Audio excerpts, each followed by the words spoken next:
오늘 오후 시간에는 이 성탄절 시리즈 두 번째 말씀을 전하도록 하겠습니다. 두 번째 말씀은 갈라디아서 4장 4절에서 5절 기록된 하나님의 거룩한 생명의 말씀을 봉독하도록 하겠습니다. 때가 참에 하나님이 그 아들을 보내사 여자에게서 나게 하시고 율법 아래 나게 하신 것은 율법 아래 있는 자들을 속량하시고 우리로 아들의 명분을 얻게 하려 하심이니라. 아멘. 오늘 이 시간에는 여자에게서 난 하나님의 아들, 하나님의 아들은 반드시 여자에게서 나야 한다. 여자에게서 나지 아니하면 이는 하나님의 아들도 아니요 구원주도 아닙니다. 오늘날 이 세상에 수많은 구원주라는 자칭하는 자들이 많이 있지만은 전부 다 여자의 후손이 아닙니다. 기가 막히죠. 저는 참 이 성경을 통하여 무엇을 저는 늘 느끼고 깨닫느냐 하면, 하나님께서 미리 예언하시고 그것을 또 이루시고 또 이루신 것을 놀랍게도 성취해 나가시는, 적용해 나가시는 그 하나님의 거룩한 역사를 이 성경을 통하여 보고 깨달을 때마다 이거는 믿지 않을래야 믿지 않을 수가 없어요. 기가 막힌다니까요. 놀랍다니까요. 우리의 눈에 기이할 수밖에 없어요. 이 세상에 어떤 구원주가, 종교의 창시자들이 여자에게서 난 자가 있습니까? 없어요. 다 남자에게서 났어요. 즉 남자의 씨를 받아서 다 난 자들이 스스로 자기가 구원주다 이렇게 공갈치고 사기치고 그래서 사람들은 속아 넘어가죠.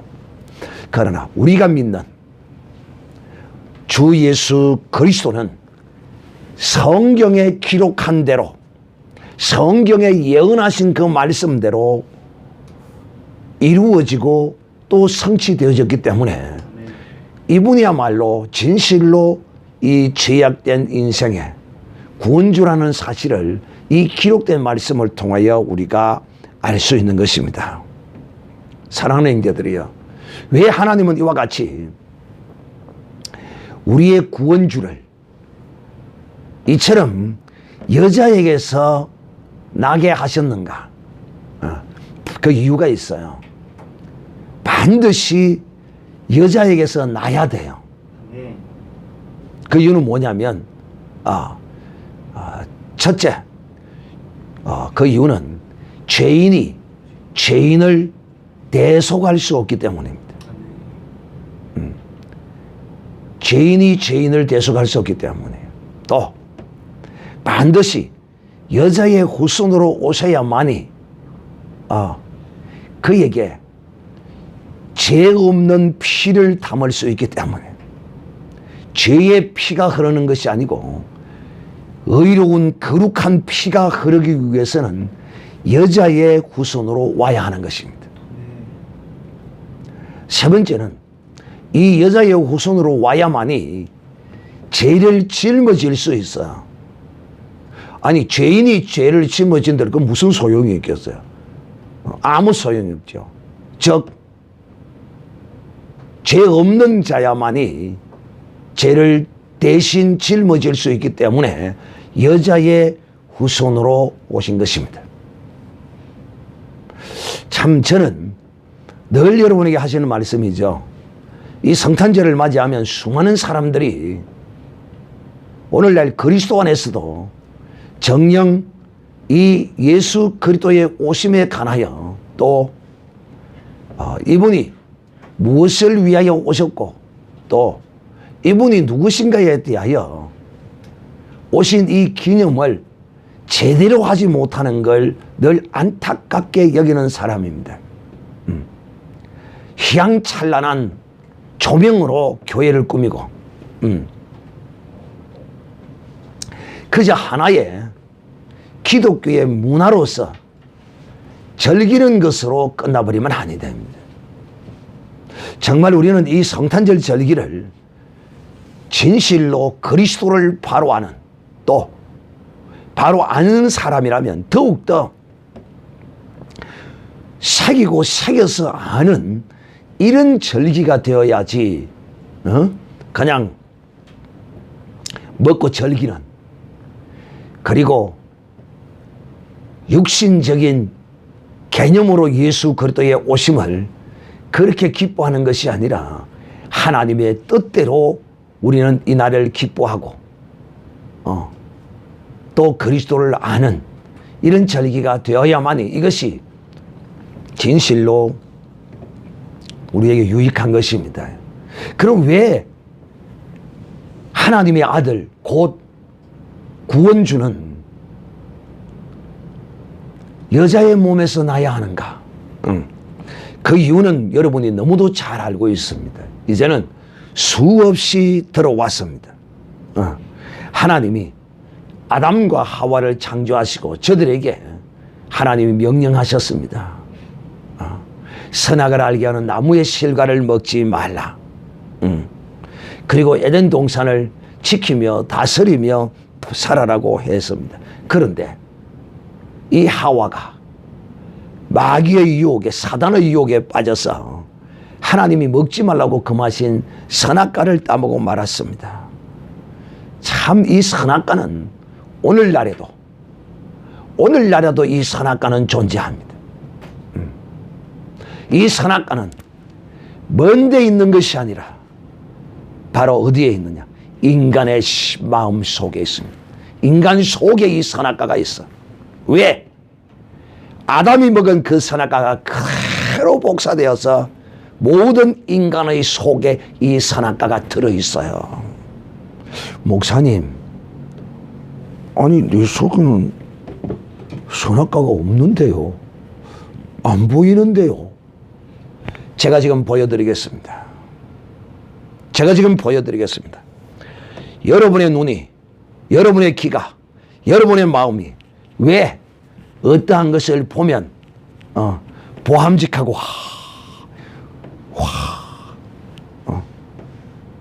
또 뭘 쳐다보면 먹고 싶고 영육간에 먹고 싶은 것이 어디 뭐 하나 두 개입니까? 무엇이 먹고 싶지요? 이게 전부 탐욕에서 나. 바로 이것이 선악과야. 이게 선악과라니까. 그러니까 내 속에서 이 올라오는 이 선악과를 예수의 이름으로 쳐내야 돼. 예수의 피를 뿌려야 돼. 배추가 파릇파릇한데 그 배추가 불이 팍 죽으려면 무엇을 쳐야 돼요? 그래요. 소금을 쳐야 돼. 그건 아십니까? 그러면 우리 속에 올라오는 이 탐욕, 이 선악과는 우리가 어떻게 해야 돼요? 예수의 피를 뿌려야 돼. 예수의 피. 예수의 이름으로 쳐내야 돼요. 피를 뿌리면서 쳐내야 돼. 그러면 이것이 마치 배추 잎사귀에 소금을 뿌려놓으면 그 푸르고 파릇파릇하고 뻣뻣한 배추잎이 폭삭 죽는 것처럼 죽게 되어 있어요. 이 인간 속에 이 선악과가 들어와 있다니까 이거. 그래서 여러분이 뭘 보고 탐하고 뭘 좋은 걸 갖고 싶고 보암직하고 먹음직하고 탐스럽게 이렇게 여겨지는 것이 바로 아담이 먹었던 선악과가 여러분 속에도 그대로 들어있기 때문이야. 참 이 선악과만 먹지 않았다면 어떤 하나님의 또 다른 선한 역사가 이루어졌을지 우리는 알 수는 없겠지만은 어쨌든 이 유혹을, 근데 이 유혹도 대부분의 유혹이 우리가 이 세상을 살면서도 보면 사람들이 유혹을 받는 것이 또 이와 같은 일을 인하여 유혹을 당합니다. 그 말은 뭔 말이냐면 괜히 아파트에 이사를 갔는데 우체국 사람하고 만나다 보니까 인사도 하게 되고 이야기를 하다 보게 되고 자기는 그냥 평범하게 그냥 그렇게 사는데 그냥 가정생활하고 아무런 문제 없이 살고 있는데 이웃집 아줌마가 우체국에 사는 아줌마가 인사하다 보니까 아이고 몇 층에 살아요? 아이고 나는 203호요. 나는 303호요. 아 그래요? 근데 어느 날 하루는 이 203호의 이 여인은 가정에 충실한 이런 여인인데 303호는 그렇지 않는 여인이라. 이 여인은 날마다 보암직하고 먹음직하고 탐스러운 걸 쫓아다니는 사람이라. 그래서 203호 아줌마 보고 그러는 거야. 아줌마, 날마다 그리 집에 오면 안 깝깝해요? 안 답답해요? 나는 가끔 한 번씩 가서 막 발바닥에 땀도 내고, 제비도 한 마리씩 부장과 가는데, 아줌마도 제비 한 번 분양 한번 받아보시지 않을래요? 그놈의 소리를, 아이고, 처음 들을 때는요, 아이고, 망치켜라. 오빠야, 나는 제비 필요 없어요. 나는 참새 집에 있는 거 저거 한 마리도 힘들어요. 귀찮아요. 참새 저것만 있어도 돼요. 나는 제비 필요 없어요. 처음에는 그래 놓습니다. 예. 그리고 또 지나갑니다. 그럼 또 인사합니다. 그래 놓고 또 그 다음 주에. 또 한 달쯤 있다가, 한번 가서, 스텝을 밟고, 막, 땀도 빠지고, 몸도 가풀하고, 얼마나 좋은데, 한 번 가지 않겠습니까? 또 유혹을 쳐갑니다. 딱 그 말을 딱 들어놨어. 잘 들으세요. 딱 그걸 딱 들어놨어. 이 말을 들으니까 계속 그 소리가 맴도는 거야, 속에서. 맴도는 거야. 그래서 이제 또 몇 달이 지났어. 303호 또 아줌마를 또 만났어. 아줌마 생각 좀 해봤어요. 아이고 뭐 그런데 뭐 갈 필요가 있느냐고 막 그냥 뭐 운동 집에서 하면 되지. 차원이 다르지 거기는. 아이고 이제 뭐 좀 마음이 좀 생겼는가 봐. 조금 이제 마음이 그러면 내일 여기 11시에 어디서 만나도 같이 가. 내 기다릴 테니까. 안 간다. 기다린다니까. 그래 놓으면 이제 안 간다 하기는 해놓고 기다린다고 소리에 또 이제 망설이고 이제 고민을 합니다. 가야 되나 말아야 되나. 자기도 모르게 이제 막 옷을 쭉 입습니다. 그 다음 이제 막 그림을 그립니다. 촥 이렇게 막 그리 제낍니다. 머리를 빗고 이제 막 향수를 바르고 이렇게 합니다. 즉 무슨 뜻이냐면 이게 에덴 동산에 있던 사건에 그대로 재현되는 거예요. 하와가 뱀의 말을 듣지 않았을 때는 전혀 만날 바도 그거 아무 개념도 없고 관심도 없었어요. 서방이 그냥 어느 날 하루는 하와씨, 하나님이 당신을 이렇게 만들어서 내 배필로 삼아주신 하나님이 저 선악을 알게 한 시간은 나무 저거는 먹지 말해. 다른 건 다 먹어도 되는데 저건 절대 먹으면 안 돼. 저거 먹는 날에 죽는다고 하더라. 그거 하나님이 나한테 이야기하기 때문에 내가 당신한테 이야기해. 당신도 그 말 꼭 알고 있어. 그래요? 아이고 안 따먹어야지. 그러고 있었어요 이제. 근데 어느 날 마귀가 딱 찾아와요. 마귀가 찾아와서 그에게 말을 하는 거야. 마치 303호의 아줌마가 302호 아줌마를 보고 발바닥에 땀 한 번 내려가지 않겠느냐고. 발바닥 땀 안 날 때가 온다. 너 정신 바짝 차려야 돼. 인생들이요 발바닥과 손바닥에 땀이 안 올 때가 있습니다. 그래서 우리 세상에서는 그렇게 말합니다. 손바닥과 발바닥에 땀이 안 나면 인생 다 된 줄을 알라. 그런데 오늘 제가 팁을 하나 드리도록 하겠습니다. 손바닥과 발바닥에 70이 넘기 전에 땀이 나지 않는다. 이것은 칼슘 부족입니다. 왜? 이걸 내가 체험했으니까. 내가 50대에 손발에 땀이 안 나는 거야. 와, 알고 보니까 칼슘 부족 때문에 손발에 땀이 안 나요. 또 체질적으로 그렇게 좀 그런 사람이 있기는 있어요. 그러나 정상적인 손발에 땀이 나는 사람이 안 나면 바로 칼슘 부족 때문에 안 나는다는 걸 기억하시고, 혹 이 설교를 듣는 사람 가운데 복 있는 사람이 이 설교를 듣게 되면 오늘 그 인생에 획기적인 변화를 준 칼슘을 꼭 복용하십시오. 그러면 늙어서도 건강을 지킬 수가 있습니다. 제1이 바로 칼슘이에요. 자, 여기서 이 칼슘 선전은 그만하고, 내가 지금 뭐하다 이래갔지? 발바닥에 땀. 그러니까 303호 아줌마가 302호 아줌마에게 그 이야기를 안 했으면 302호 아줌마가 마음이 흔들릴 이유가 없어요. 딱 털어놓으니까 몇 달 동안은 그거 가면 어떨까?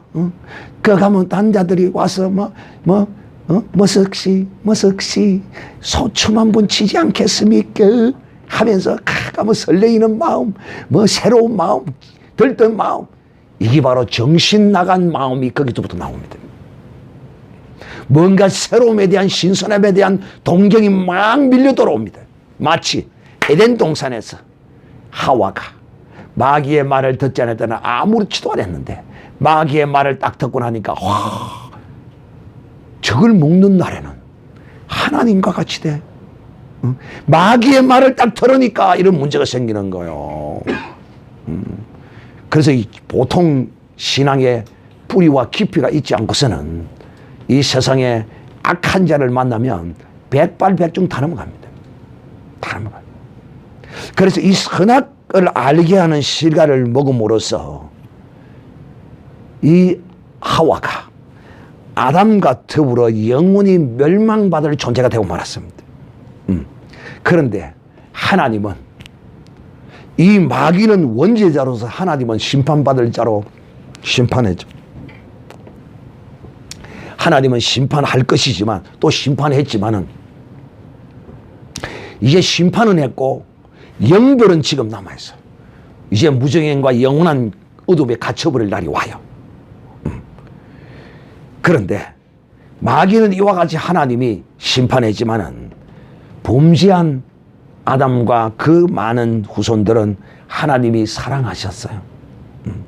그래서 하나님은 그 아들을 이 땅에 보내시기로 작정하시고 또 그를 대신 죽게 하시기 위하여 범죄한 하와와 아담에게 약속하셨는데 바로 그것이 어떤 약속이냐? 여자에게서 메시아가 구원주가 오실 것이라고 저들에게 하나님이 약속을 주신 것입니다. 그래서 오늘 바울이 갈라디아서 4장 4절 5절에 때가 참에 하나님이 그 아들을 보내서 여자에게서 나게 하셨다라고 우리에게 이렇게 말하고 있는 것입니다. 즉 창세기 3장 15절에 기록하기를 내가 너를 여자와 원수가 되게 하고 너의 후손도 여자의 후손과 원수가 되게 하겠다. 여자의 후손이 내 머리를 상하게 할 것이며 너는 그의 발꿈치를 상하게 할 것이라 라고 하나님이 여자의 후손을 약속하신 것입니다. 사랑하는 자들, 참 구원주는 반드시 여자의 후손이어야 합니다. 여자의 후손이 아니고는 구원주가 아니라는 거예요. 그러므로 사랑하는 자들이요, 하나님께서 오늘 이 여자의 후손을 약속하신 이 말씀은 여자의 후손에게는 하나님의 사랑이요, 하나님의 구원의 선포요, 하나님이 범죄한 하와와 아담에게 은혜를 베푸시는 거예요. 구원과 구원의 선포, 은혜의 선포, 사랑의 선포예요. 이것이 뱀의 머리를 상하고 여자의 후손은 발꿈치를 상한다는 이 말씀에 이런 뜻을 담고 있어요.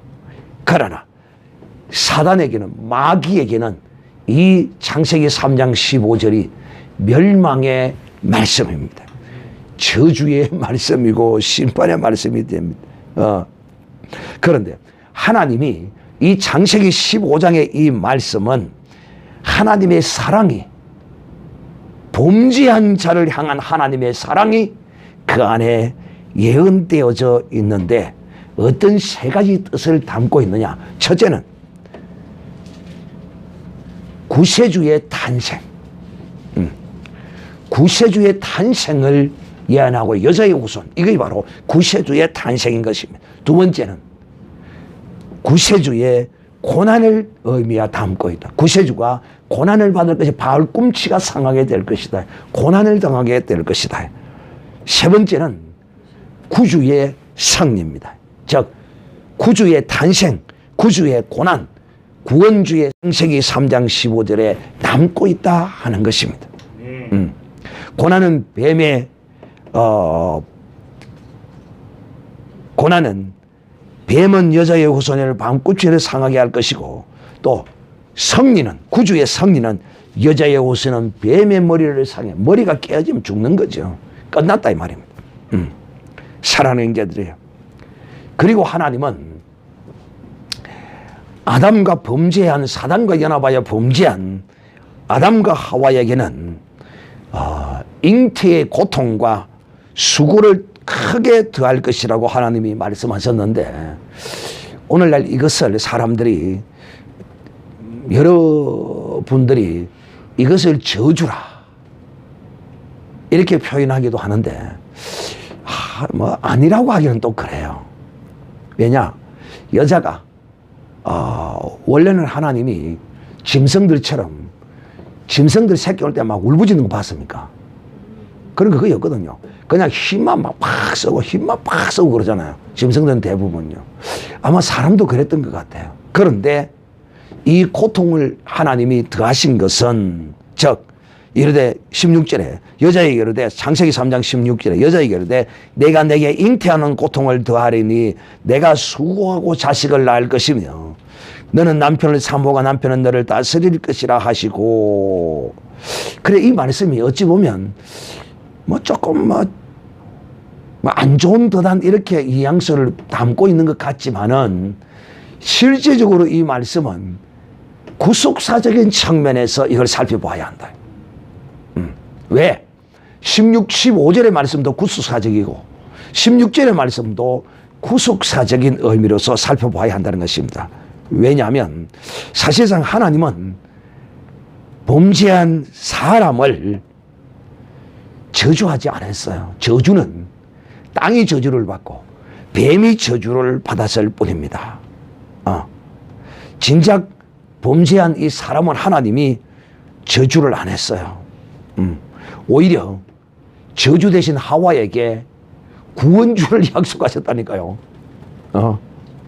참 하나님도 대단하시죠. 그러므로 이 16절의 이 말씀은 여자의 후손으로 약속된 구주께서 세상에 오셔서 당하실 고통을 여자가 산 자녀를 낳는 고통으로 비유하여 말씀하신 것으로도 볼 수 있어야 한다. 그러므로 구주께서는 아담 안에서 죽은 자들을 산자로 다시 창조하시기 위하여 당신이 죽는 고통을 겪어야 했습니다. 이 고통은 하나님께서 죽은 자를 살리기 위하여 당하시는 고통이기도 합니다.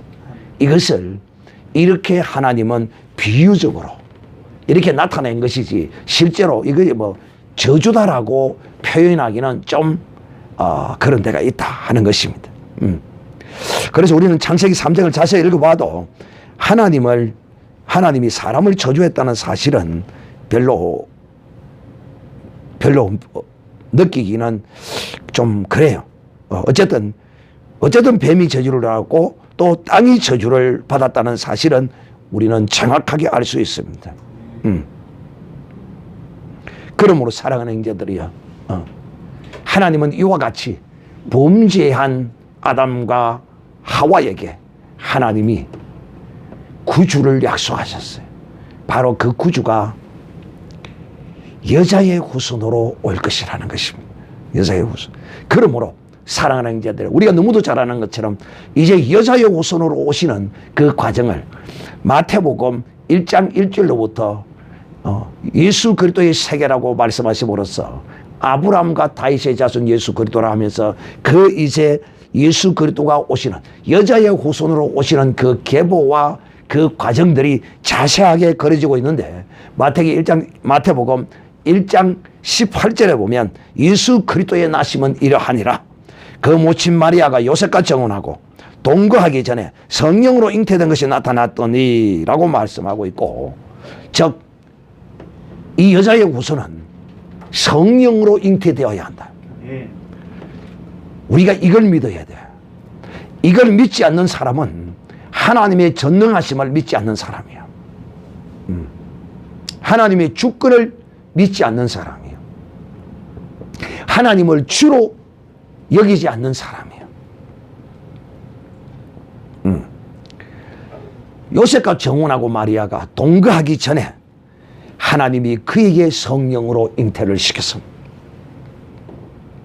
그러므로 우리 주 예수 그리스도는 여자의 후손으로 이 땅에 오시게 된 것입니다.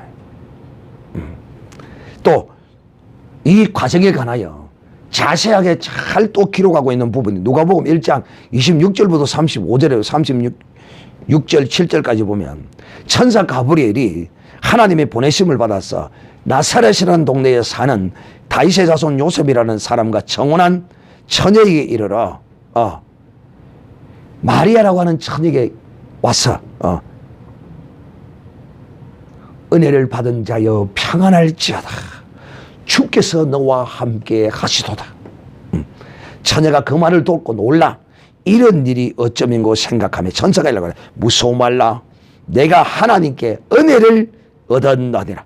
보라, 내가 수태하여 아들을 낳으리니 그 이름을 예수라 하라. 저는 큰 자가 되고 지극히 높으신 이의 아들이라 일컬음을 받을 것이요 주 하나님께서 그 조상 다윗의 위를 그에게 줄 것이며 영원히 야곱의 집에 왕노릇 할 것이라 라는 하나님의 약속의 말씀이 임하심으로써 마리아라는 정혼한, 참 하나님도 여러분이 생각은 왜 정혼한 아는가 물어보겠습니다. 왜 요셉과 정혼한 마리아에게 찾아오셔서 동거하기 전에 하나님이 성령으로 잉태시켰을까요?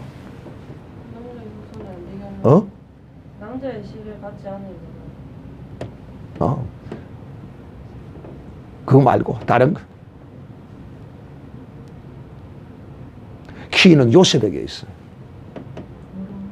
요셉이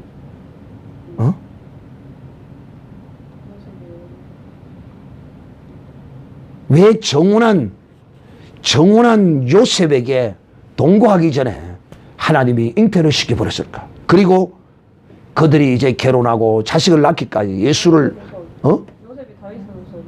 뭐라고? 다윗의 후손 아니에요? 다윗의 후손. 그렇죠. 바로 이 요셉이 다윗의 자손이기 때문에 반드시 하나님이 아브라함과 다윗의 자손으로 보내실 것을 약속하셨기 때문에 법적으로 결혼한 자를 통하여 다윗의 혈통과 마리아가 결혼을 함으로써 예수 그리스도는 그 가문에, 그 호적에 입적이 됨으로써 명백하게 아브라함의 혈통과 다윗의 혈통을 그대로 성경이 약속한 하나님의 이 왕권이 유다 족속에서 홀이 그에게 나올 것이라는 그 약속의 말씀이 쫙 흘러나오는 그 사람이 바로 요셉이었던 것이죠. 그래서 마태복음 1장에 낳고 거기 요셉이 누구인가를, 요셉이 바로 다윗의 자손이요 아브라함의 자손이요. 이것을 만족시켜주기 위해서 하나님이 정혼한 마리아에게 오셔서 하나님이 잉태를 시킵니다. 그러니까 요셉이 깜짝 놀라는 거죠. 요셉이 깜짝 놀라요. 아니 약혼을 해놨는데 결혼식도 올리기 전에 벌써 마리아의 배가 불러온다. 우리 시선 말로 이제 이걸 뭐라고 하죠? 우리 식으로 하면 추월했다 하나? 속도 위반을 한 거야. 속도 위반을 한 거야. 그래서 요셉이 고민에 빠졌다. 아니 내하고 결혼을 했는데 내하고는 손 한 목도 안 잡아봤는데 이 무슨 이런 일이 있느냐고. 아이고 큰일 났구나. 그렇다고 내가 저 여자를 끌고 나와가지고 동네 사람들에게 가늠했다고 돌로 치라고 때려 죽이라고 할 수도 없고, 이거 고민이라 날짜는 다가오고. 그래서 요셉이 이제 마음의 결정을 내립니다. 내가 결혼도 한 것도 아니고 약혼한 거 그것 갖고 그걸 죄로 묻는다는 그것도 좀 그렇고, 인간적으로 보면, 인정적으로 보면, 법적으로 보면 이거는 사형해야 한대. 법적으로는 사형이에요. 근데 요셉이 어떤 사람이라고요? 성경에 기록하기를 시작. 의로운 사람이라. 참 하나님이 선택하는 데는 이유가 있어. 이유가 있다. 의로운 사람이라. 그는 가만히 끊고자 했더라. 그래서 가만히 끊고자 했는데 주의 천사가 찾아왔어. 다윗의 자손 요셉아. 누구의 자손이라고요? 다윗의 자손 요셉아. 네 아내에게 마리에게 잉태된 것은 성령으로 잉태된 것이니 하면서 요셉에게 그것을 알려줍니다. 참 내가 큰일 날 뻔했구나. 하나님의 거룩한 천사가 와서 전해줄 때 그 말을 듣고 믿고 그가 그대로 받아들임으로써 놀라운 구원의 역사가 이루어진 것입니다. 그러므로 이 마리아는 남자의 씨를 받지 아니하고 하나님의 거룩한 성령으로 잉태되어서 예수 그리스도를 출생시킨 것입니다. 이 예수 그리스도의 이 출생 과정은 우리는 비록 그가 땅에서 출생했지만 그는 친히 우리에게 전가하기를 요한복음 8장 23절 사절에 말하기를 예수께서 가라사대 너희는 아래에서 낳고 나는 위에서 낳으며 즉 이 말이 무슨 말이냐 모든 이 세상의 사람들은 땅에서 낳았어요. 사람의 뜻으로 낳았어요. 아담 후손은 모두가 다 사람의 뜻으로 낳고 땅에서 낳았어요. 그러나 하나님의 아들이신 우리 주 예수 그리스도는 사람의 뜻으로 나지 않았어요. 할렐루야. 그는 땅에서 나지 않았어요. 그는 비록 땅에서 출생했으나 위에서 나신 분이에요. 할렐루야. 하나님 뜻 안에서 이미 이루어지신 분이에요. 그래서 주님이 직접 전가하기를 너희는 아래에서 낳고 나는 위에서 낳았으며 너희는 이 세상에 속하였고 나는 이 세상에 속하지 아니하였느니라. 우리 주 예수 그리스도는 이 세상에 속한 분이 아니세요. 왜? 남자의 씨를 받아 나지 아니하고 사람의 뜻으로 나지 아니하고 그분은 오직 하나님의 말씀으로 나신 분이세요. 그러므로 그분은 위에서 낳고 세상에 속하지 않은 분이시라 이 말입니다. 사랑하는 자들이여, 하나님이 이와 같이 예수 그리스도를 이렇게 잉태케 하심으로써 우리의 이 구원이 이루어진 것입니다. 그러므로 사랑하는 자들이여, 이제 마지막 하나, 모든 사람들과 그리스도인들이 의문을 가지는 이유 중에 하나 뭐냐? 바로 이 질문입니다. 목사님 왜요? 목사님 왜요?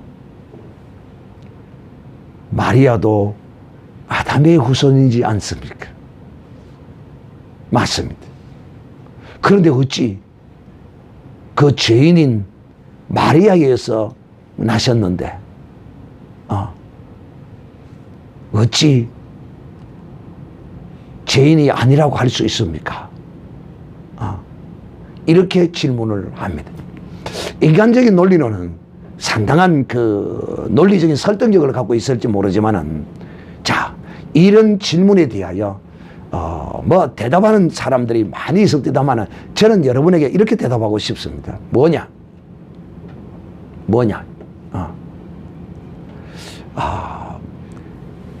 씨가 무엇이냐가 중요한 것이다. 씨가 죄인의 후손으로 온 사람의 씨를 받은 것이 아니라, 비록 마리아가 우리와 똑같은 아담의 후손으로 죄인 중에 한 사람이라 하더라도, 하나님의 이 거룩한 말씀이 그에게 임하면, 하나님의 말씀이 죄인에게 임하면 그 죄가 그대로 있을 수 있겠느냐는 것입니다. 자, 마치 여러분에게 하나님의 그 전능하신 능력이 이와 같은 것입니다. 어떤 것이냐면, 자, 여러분, 용광로 아시죠? 용광로. 그 용광로에다가 물을 한 컵을, 용광로에 물을 한번 던져보세요. 그 물이 그 용광로 센 물에 들어갈까요? 들어가요, 안 들어가요? 한 컵을, 물 한 컵을 펄펄 끓는 용광로 위에서 물을 한 컵을 딱 부었어요. 그러면 그 용광로 센 물 속으로 물이 들어갈까 안 들어갈까? 닿을까 안 닿을까? 안 닿아요. 싹 증발해서 닿기도 전에 없어져 버려요. 닿기도 전에 없어져 버려요. 마치 이것이 역으로 생각하는 것 같이 하나님의 말씀이 그에게 임하면, 죄인에게 임하면 그 죄는 완전히 무효화돼. 이게 하나님의 전능하심이에요. 왜? 또 다른 하나의 사례로 설명합니다. 칠흑같이 어두운데, 여러분, 칠흑같이 어두운데 동력에 해가 떠오르면 어떤 현상이 일어납니까? 동력에 해가 떠오르면 어떤 현상이 일어나요? 칠흑같이 어두우면 이 어두움이 저절로 물러갑니다. 어둠이 저절로 물러가. 이것을 성경적인 용어로 설명하면 고린도전서 15장에 이렇게 말합니다. 죽은 것이 생명의 삼키운 바 될 날이 올 것이라. 죽은 것이 생명의 삼키운 바 돼. 자, 우리 한번 찾아볼까요? 이것만 찾아보면 마치도록 하겠습니다. 고린도전서 15장.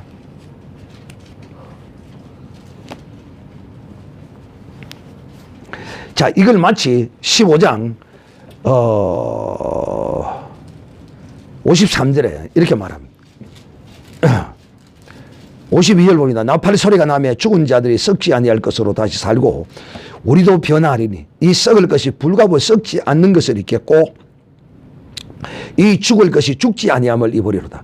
이 썩은 것이 썩지 아니함을 입고 이 죽을 것이 죽지 아니함을 입을 때는 사망이 이김에 삼킴 바 되리라 기록된 말씀이 응하리라. 사망아 너의 이기는 것이 어디 있느냐? 사망아 너의 쏘는 것이 어디 있느냐? 사망에 쏘는 것은 죄요 죄의 건너간 율법이라. 제가 여기서 여러분의 말씀하고자 하는 것이 뭐냐면 사망이 54절 이렇게 말합니다. 54절 이 썩을 것이 썩지 아니함을 입고 죽을 것이 죽지 아니함을 입을 때는 사망이 이김에 삼킴 바 되리라. 사망이 이김에 삼킴 바 된다는 말은 우리의 이 썩을 몸, 죽을 몸이 무슨 몸으로 변한다는 겁니까? 부활의 몸으로 변한다는 것입니다. 이게 논리적으로 상식적으로 설명되는 것입니까? 전능하신 하나님의 말씀을 믿음으로 그대로 이루어질 일입니다. 그러므로 이와 같이 마리아가 비록 죄인이라 하더라도 하나님이 어떤 분이십니까? 그 거룩하신 하나님이 그에게 임하심으로 그의 죄는, 마리아의 죄는 자동적으로 죽음이 생명의 삼키움과 된 것처럼 거룩함을 잊게 된다 하는 이 말입니다. 그러므로 비록 마리아가 죄인이더라도 이 씨가 생명에 있어서 이 씨로 말미암은 이 능력이 이 죄를 이기는 능력이기 때문에 그것이 더 커지 죄가 오히려 이 생명을 삼키지는 못한다는 것입니다. 그래서 제가 칠흑같이 어두움에 동력의 해가 떠올라오면 그 어두움이 이기지 못하고 물러가는 것처럼이라고 여러분에게 말씀한 것입니다. 그러므로 전혀 비록 마리아가 죄인이라 하더라도 그것은 전혀 전능하신 하나님, 거룩하신 하나님의 말씀 앞에서는 그것이 이유가 되거나 문제가 될 수 없다 하는 것입니다. 그런데 다른 어떤 종교에서는 이것을 논리적으로 합리적으로 설명을 하려다 보니까 말이 안 되기 때문에 마리아 무호성을 주장합니다. 마리아 무죄성을 주장합니다. 거짓말입니다. 사기입니다. 속지 마세요. 이것은 믿음 있는 자라야만이 이것이 믿어지고 받아들여지는 것이기 때문에 이것을 받아들이지 동정녀의 탄생을 받아들이지 않는다면 이 사람의 모든 것은 다 헛것이 되고 만다는 것입니다. 왜? 예수 그리스도의 그 피의 속죄의 능력이 우리를 온전히 구원할 수 있기 때문에 하나님이 여자의 후손으로 보내신 것이다. 남자의 죄의 씨의 혈통을 날아온 남자의 씨를 받지 아니하고 의의 거룩한 혈통이신 하나님의 그 생명의 말씀의 씨를 받아서 이 땅에 오신 것이기 때문에 마리아가 죄인이든 무엇이든 이것과는 전혀 상관되지 않는다는 사실을 여러분은 확실히 믿고 마리아 동정녀에서 난 이 사실을 믿어야만이 우리의 구원이 온전히 이루어지는 것입니다.